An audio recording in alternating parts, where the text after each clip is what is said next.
దశావతారాలు అన్న మాటకి కొంచెం జాగ్రత్తగా అర్థం చేసుకోగలిగితే పరమేశ్వరుడు అవతారాలు ఎందుకు స్వీకరిస్తాడు, దశావతారాలు అని 10 అవతారాలు ఎందుకు విశిష్టతను పొందాయి అన్న విషయం మీద మనకు ఒక సంగ్రహమైన అవగాహన ఏర్పడుతుంది. తార అన్న మాటకి వ్యతిరేక పదం అవతార.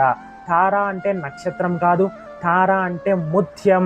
ఎంత వైర్మల్యముతో మలీనము లేకుండా శుద్ధమైనదిగా ఉంటుందో అంత శుద్ధమైనది అని ఒక అర్థం, తరింపచేసేది కాబట్టి తార అని రెండవ అర్థం. తరించుట అంటే దాటిపోవుట.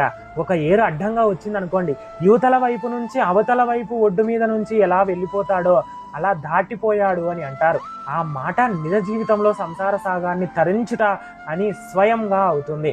సంసారం అంటే జనన మరణ చక్రం, దానికే సంసారం అని పేరు. ఈ యొక్క దశావతారాలు ఏమేమయ్యా అంటే మత్స్యావతారం, కూర్మావతారం, ఆదివరాహ అవతారం, నృసింహ అవతారం, శ్రీ వామన అవతారం, పరశురామ అవతారం, శ్రీ రామావతారం, బలరామ అవతారం, శ్రీకృష్ణావతారం, కల్కి అవతారం. ఇవన్నీ కూడా దశ అవతారాలు. ఇంకా కల్కి అవతారం రాలేదు. ఈ యొక్క కలియుగం సమాప్తమయ్యే సమయంలో ఈ యొక్క కలికి అనేటువంటి వాడు ఉద్భవిస్తాడు. కాబట్టి అందరికీ కూడా హరే కృష్ణ.